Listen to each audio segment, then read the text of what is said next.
Hello student, this is KK Bhatt here.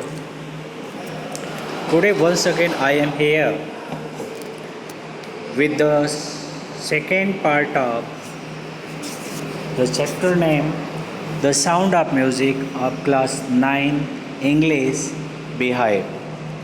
In this previous video I have explained up to 4th. Today I am going to explain part 5th.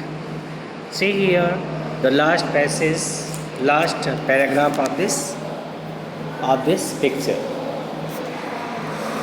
And for all this, Evelyn would not accept any hint of heroic achievements.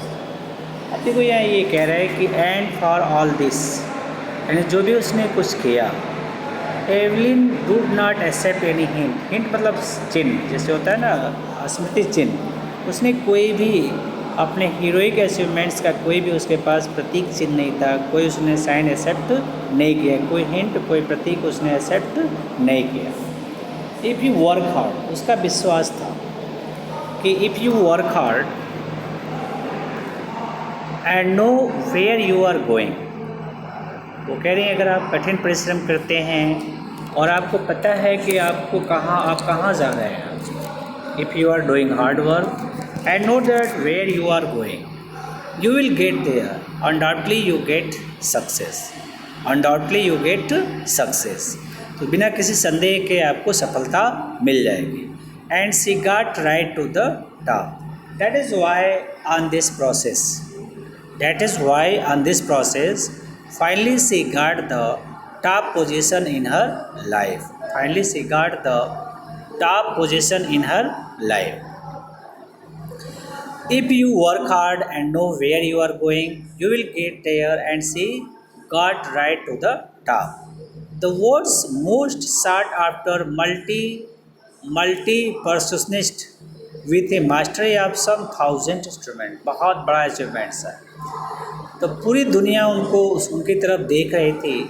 सबसे अधिक इसको multi talented कहते हैं. वाद्य यंत्रों पे उसका command था. लगभग 1,000 इंस्ट्रूमेंट का उसके पास नॉलेज थे. मास्टरी डिग्री थी, अर्थात वो उसकी मास्टर थे. लगभग 1,000 इंस्ट्रूमेंट की वो मास्टर थी. मतलब she know nearly 1,000 instrument. She know to play nearly 1,000. लगभग 1,000 वाद्य यंत्रों को वो बजा सकती थी.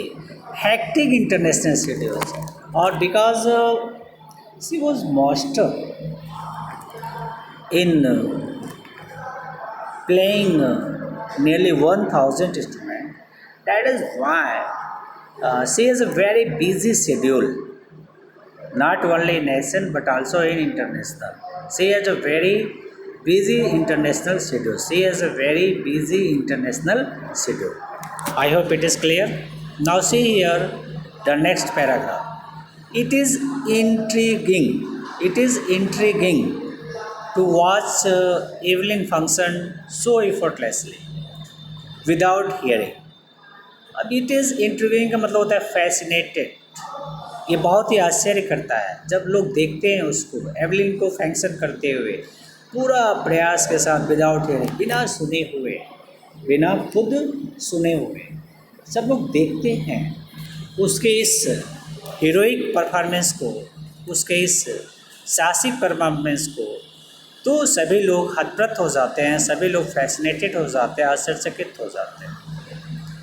राइटर आगे कहता है इन और 2 आवर डिस्कशन, 2 घंटे का उन्होंने डिस्कशन किया उसके साथ. She never missed a word, उन्होंने एक भी वर्ड मिस नहीं किया. She never missed a single word. Man with bushy beard give me trouble. और बसी बियर्ड मतलब होता है बड़ी दाढ़ी वाले, यानी वो कह रही है कि ऐसे लोग, द पर्सन हु है बिग बियर्ड, ऐसे लोग जो बड़ी बड़ी दाढ़ी रखते हैं, गिव मी ट्रबल, ऐसे लोग हमें परेशान करते हैं. अर्थात ऐसे लोगों से वो परेशान हो जाती है.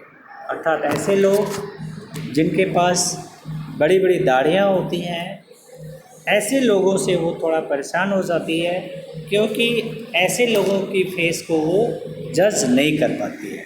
तो वही कह रही है कि man with bushy beard give me trouble she laugh, और ये कहते हुए वो हंसने लगती है। Saying this word she started to laugh. It means what she said that the people who have big beard give her trouble she laugh.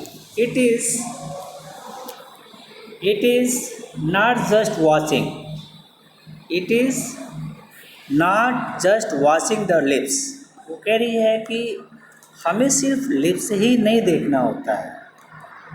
She is not only observe the lips, she has to observe the whole face. It is the whole face, she has to observe the whole face. अर्थात उसे पूरे चेहरे को देखना पड़ता है, specially the eyes, specially उसको आँखों को देखना पड़ता है। अर्थात वो बता रही है कि हमें लोग क्या बोल रहे हैं उसको अंडरस्टैंड करने के लिए, लोग क्या बोल रहे हैं उसको अंडरस्टैंड करने के लिए हमें सिर्फ लोगों के ओठों को नहीं देखना पड़ता है, उनके चेहरे को देखना पड़ता है, उनकी आँखों को देखना पड़ता है।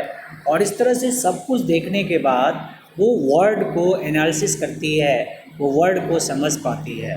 अगर ऐसे लोग जो बड़ी बड़ी दाढ़ियाँ रखते हैं, ऐसे लोग जो हैं उसको ज़्यादा ट्रबल क्रिएट करते हैं। सी स्पीक फ्लॉलेसली मतलब without any mistake, she speak without any with Scottish language, मतलब वे ऑफ स्पीकिंग मतलब लिट का मतलब होता है। तो तो कह रही है कि जो उसका वे ऑफ स्पीकिंग था वो स्कॉटिश लैंग्वेज को विदाउट एनी मिस्टेक, बिना कोई गलती के बिल्कुल ग्रामेटिकली वो उसको एड्रेस करती थी, उसको वो बोल लेती थी। माई स्पीच इज़ क्लियर, वो आगे बताते हैं कि जो उनका स्पीच था वो क्लियर था। राइटर बता रही है कि उसका जो स्पीच था वो क्लियर था। बिकॉज आई कुड हियर, क्योंकि वो सुन रही है स्कॉटिश लैंग्वेज से, टिल आई वॉज 11, जब से वो 11 साल की थी तब से लेकर के आज तक वह स्कॉटिश लैंग्वेज को सुन रही है। तो that is why she easily understand the Scottish language which is used by the musician।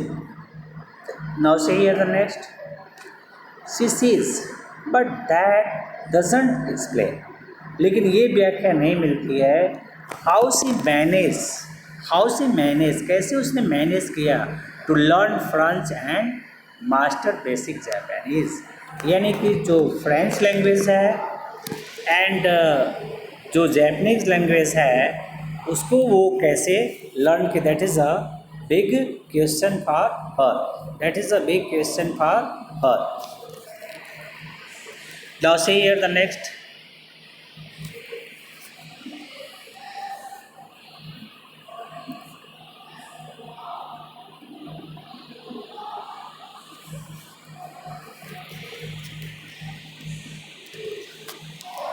तो व्हाट यू अंडरस्टैंड हियर।